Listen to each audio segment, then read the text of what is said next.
गांव में अफरा तफरी मच गई थी। लोग भूख के मारे तड़प रहे थे। गांव में महामारी छाई हुई थी। ऊपर से भयानक तूफान के कारण पूरा गांव तहस नहस हो गया। हम बर्बाद हो गए, सब कुछ खत्म हो गया। अब हम नहीं बच पाएंगे। हे भगवान, हमें बचाइए, हमें बचाइए। भगवान हम पर गुस्सा है सरला। हमने भगवान को नाराज किया है, इसीलिए हमारे साथ ऐसा हो रहा है। चलो हम रंभा के पास चलते हैं। वो इस गांव की सबसे अमीर औरत है। उनके घर शायद हमें जगह मिल जाए। गांव वाले जीने की उम्मीद में रंभा माँ के घर के बाहर जा पहुँचे और दर्द भरी आवाज में रंभा को बुलाने लगे। रंभा माँ, दरवाजा खोलिए, हमें जगह दीजिए। आज हमें आपकी बहुत जरूरत है रंभा माँ, हमें जगह दीजिए। रंभा माँ ने दरवाजा खोला और कहा, आज रोते हुए गिड़गिड़ाते हुए मेरे पास क्यों आए हो तुम लोग? उस दिन जब मैंने उस नागिन की जान बख्शने को कहा था, तब तो तुम लोगों ने मेरी बात नहीं मानी। भगवान इसी वजह से गुस्सा हो गए हैं।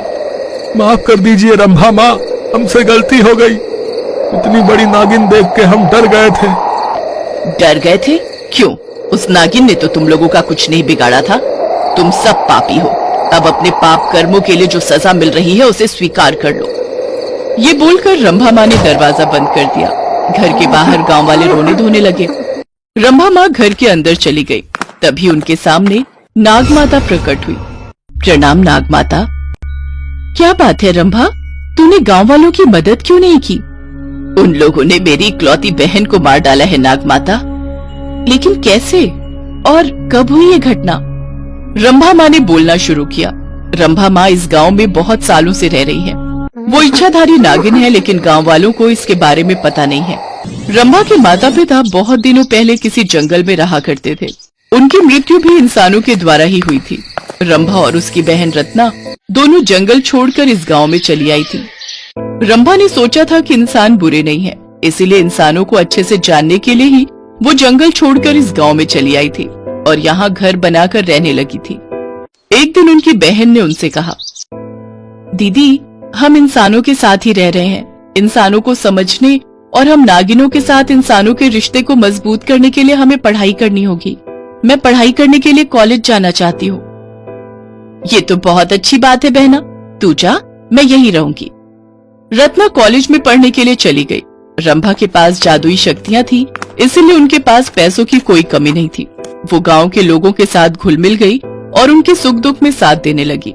इस वजह से गांव के लोग भी रंभा माता से खुश हो गए और उनकी श्रद्धा करने लगे। रंभा माता ने तो हमारी जिंदगी बदल दी। कभी भी पैसों की जरूरत होती है तो रंभा माता संभाल लेती है। वो इंसान नहीं है, देवी है देवी। जय रंभा माता की जय। ऐसे ही सब कुछ सही चल रहा था, लेकिन रंभा माता नागिन थी। एक समय के बाद उन्हें त्वचा बदलनी पड़ती थी और त्वचा बदलते ही उनके शरीर से नागिनों वाली तेज महक निकलती थी और उसी महक को सूंघते हुए एक दिन नाग रंभा के घर में घुस गया। तुम एक इच्छाधारी नागिन हो? हाँ, लेकिन तुम यहाँ क्यों आए हो? मैंने तो तुम्हें नहीं बुलाया।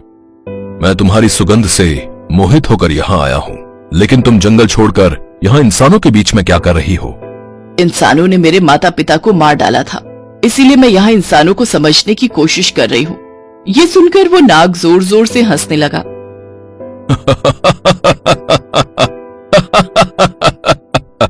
क्या हुआ, हंस क्यों रहे हो? इंसानों को समझना हमारे बस की बात नहीं है।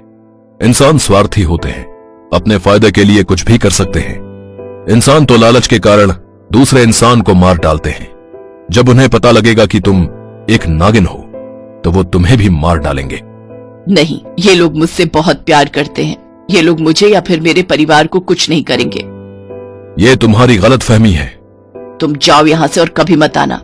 वो नाग तो चला गया, लेकिन उसकी बातें रंभा को सताने लगी। कुछ दिनों बाद रंभा की बहन रत्ना पढ़ाई खत्म करके वापस आ गई। रंभा बहुत खुश हुई। उसे लगा कि अब दोनों बहनें एक साथ मिलकर रहेंगे। लेकिन एक दिन जंगल में रत्ना और उस नाग की मुलाकात हो गई। दोनों के बीच में प्यार हो गया और दोनों छुप छुप कर मिलने लगे। एक दिन रत्ना ने रंभा से पूछा, दीदी, क्या मैं रात को बाहर निकल सकती हूँ? नहीं, कभी नहीं। इंसानों ने तुझे नागिन के रूप में देख लिया तो पता नहीं क्या होगा। तू मुझसे बिना इजाजत लिए कहीं नहीं जाएगी। लेकिन रत्ना ने रंभा की बात नहीं मानी। रत्ना रात को चुपके से नागिन के रूप में आकर बाहर चली गई। वो जंगल में चली गई और उसी नाग के साथ गप्पे लड़ाने लगी। यहाँ रंभा की नींद खुल गई और उसने देखा रत्ना अपने बिस्तर पर नहीं है। अरे रत्ना कहाँ गई? रत्ना, रत्ना! रंभा रत्ना को ढूंढने के लिए बाहर गई और देखा कि गांव के कुछ लोग रत्ना को एक पिंजरे में कैद करके ला रहे हैं। असल में रत्ना जंगल से वापस आ ही रही थी कि तभी कुछ गांव वालों ने उसे देख लिया और उसे कैद कर लिया। अपनी बहन को पिंजरे में देखकर रंभा चिल्लाने लगी, गांव वालों, मारना मत, उसे अनर्थ हो जाएगा। लेकिन गांव वाले तब कहाँ किसी की सुनने वाले थे। सभी ने मिलकर रत्ना को मार मार कर मार डाला और इसी बात से रंभा बहुत गुस्सा हो गई। अगले दिन वो नाग रंभा के पास आया। मैंने बताया था ना कि ये इंसान खूंखार हैं, इनसे तो बदला लेना ही होगा। रंभा के अंदर बदले की आग जल रही थी। रंभा ने अपनी जादुई शक्ति और जहर से गांव के तालाबों के पानी को जहरीला बना दिया, जिससे सारी खेतों की फसल बर्बाद हो गई और गांव में भूखमरी शुरू हो गई। रंभा के गुस्से की वजह से गांव में भयानक तूफान भी आ गया और गांव वाले परेशान हो गए। गांव वालों के मुंह पर रंभा ने दरवाजा बंद कर दिया। सारे गांव वाले भगवान को बुलाने लगे। ऊपर भगवान भी परेशान हो गए और नाग माता को रंभा के पास भेज दिया। रंभा की बात सुनकर नाग माता की आंखों से भी आंसू टपकने लगे, लेकिन उन्होंने कहा, रंभा, यही मौका है इंसानों के मन में नागिनों के लिए प्यार बढ़ाने का। तुम इंसानों को माफ कर दो और ये सब कुछ ठीक कर दो। उसके बाद इंसान हमेशा के लिए नाग और नागिनों से प्यार करने लगेंगे। नाग माता ने रंभा को मना लिया। रंभा एक विशाल नागिन के रूप में घर से बाहर आई। सभी गांव वाले बहुत डर गए। गांव वालों, तुम सभी ने मिलकर मेरी बहन को मार डाला। हाँ, वो मेरी बहन थी और मैं भी उसी की तरह इच्छाधारी नागिन हूँ। मैं अगर चाहूँ तो तुम सभी को अभी मार सकती हूँ। माफ कर दीजिए रंभा, माफ, हमसे गलती हो गई। और कभी नहीं होगा। अब से हम नाग और नागिनों को प्यार और श्रद्धा की नजर से देखेंगे। ठीक है, ये बात याद रखना। रंभा माँ ने अपनी जादुई शक्तियों से तूफान रोक दिया और तालाबों के पानी को जहर से मुक्त कर दिया और सब कुछ पहले जैसा हो गया। गांव वालों को घर वापस मिल गया, खेत में फसलें मिल गईं। सभी रंभा माँ की जय जयकार करने लगे।